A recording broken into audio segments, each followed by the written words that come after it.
In a village cradled between an ancient forest and a powerful river, there stood a towering baobab tree, ancient and wise, its branches like arms stretching toward the heavens. The villagers respected this tree as the home of ancestral spirits, and no one dared to approach it after dusk. Elders warned that the baobab was sacred, a gateway between worlds. It was said that, under the moon's light, the spirits of the ancestors would dance around it in a hidden ritual known as the midnight dance. Kelechi was a young hunter with a heart of steel and a mind set on uncovering truths. The stories about the baobab intrigued him, igniting a curiosity that simmered alongside his courage. Unlike others who let fear deter them, Kelechi felt a pull, as though some hidden force was calling to him from the tree's shadows. One evening, Kelechi approached the village elder, an old woman named Gogo Chiedza, whose wisdom was feared and respected. He sought her guidance, wanting to know about the midnight dance, and why no one dared approach the baobab after dark. The elder looked at him with wary eyes. "The midnight dance is not for mortal eyes," she warned. "It is a sacred ritual, a communion of the spirits. To witness it is to step beyond the veil, to risk your life, and perhaps your soul." But Kelechi's resolve was strong. He felt that the tree held answers, truths about his ancestors and his own destiny. He thanked Gogo Chiedza and vowed to honor her words, but his mind was already set. Under the cover of darkness, Kelechi set out alone, his heart racing with anticipation. As he approached the baobab, the air grew colder, and a strange mist began to gather at his feet. Shadows moved around him, though no creatures were visible. The world seemed to shift, as if he was stepping into another realm where time and reality blurred. When he reached the tree, he felt a sudden urge to kneel and place his hand on the roots. A deep hum resonated from within the earth, as though the baobab was alive, breathing, waiting. As midnight struck, a faint glow began to circle the tree, and shadows coalesced into figures, spirits of the ancestors, their forms translucent and shimmering with an otherworldly light. They moved gracefully, their feet barely touching the ground, their faces solemn and wise.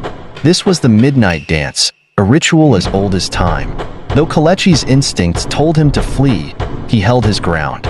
He stood tall, heart pounding, his eyes locked on the spirits. The ancestors had acknowledged him, and he sensed that he was not an intruder but a guest. One spirit, adorned in beads and feathers, broke from the dance and glided toward him. Her gaze held a mixture of warmth and power as she reached out, placing her hand on his forehead. A chill ran through him, but he refused to waver. The spirit woman spoke in a voice that echoed like a distant drumbeat. "Kelechi, son of this land, do you know the price of what you seek? You stand at the edge of the known world, and to cross over is to risk everything." "I seek knowledge and strength," he replied, his voice steady. "If that requires courage, then I am willing to face whatever lies ahead." The spirit woman's eyes softened, and she nodded. "Very well, Kelechi. You shall be tested. If you are worthy, the spirits will guide you. If not, you will become one with the shadows." Suddenly, the world around him darkened, and Kelechi found himself alone in a strange place.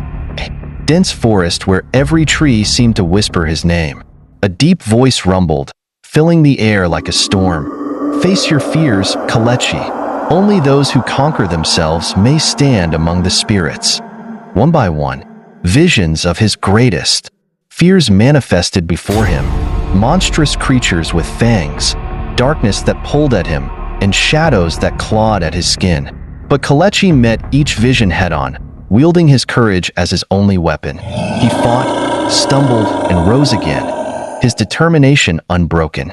After conquering his fears, Kelechi was led to a river unlike any he had seen. It was made of shadows, swirling with the souls of those who had come before him. He was told to cross it to reach the other side, where the secret of the baobab awaited him. Kelechi took a deep breath and stepped into the dark waters. The river was icy cold, and as he waded deeper, the spirits tried to pull him under, whispering doubts and fears in his ears. But he steeled himself, focusing on his inner strength. With each step, he felt himself growing stronger, his senses sharper, his spirit unbreakable. When he finally emerged from the river, he was greeted by a gathering of ancestral spirits, including the spirit woman. They circled him, their faces filled with pride and respect. "Kelechi," the spirit woman intoned, "you have proven your courage, and your spirit has been forged in the trials. You are worthy to receive the wisdom and power of the ancestors. You shall return as a Sfikiro and an Inanga, a bridge between worlds." With a gesture, she placed her hand on his heart, and he felt a surge of energy, knowledge, memories, and secrets flooding his mind. Visions of herbs, healing rituals, and ancient wisdom filled him, along with an understanding of the spirit world and its mysteries. As dawn approached, Kelechi found himself back at the base of the baobab tree, but he was no longer the same. He felt the earth's pulse beneath his feet, heard the whispers of the ancestors in the wind, and saw the world through eyes sharpened with new sight. The spirits had given him the gift of understanding, the power to heal and to guide his people.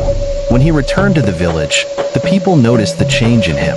His presence was calm but commanding, his gaze piercing but kind.